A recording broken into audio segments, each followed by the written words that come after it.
Hey guys, welcome back to the channel. In this video, I'm going to show you how to upload high quality videos on TikTok. So let's open the TikTok mobile application here and it will load for a few seconds. So if I just click on the plus icon which is on the bottom, you have to give the required permission. And after that, let's say if I want to just record, or I don't want to record, I want to just upload a video, right? So if you want to do it, basically you have to just click on the upload switch is on your right side, click on the video which you want to upload, click on the next, and again click on the next.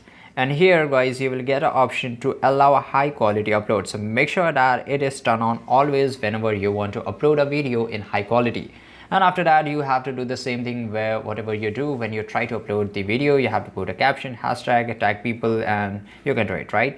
So this is it guys. If you found this video really helpful, make sure to like this video, subscribe our channel, and see you guys in the next video.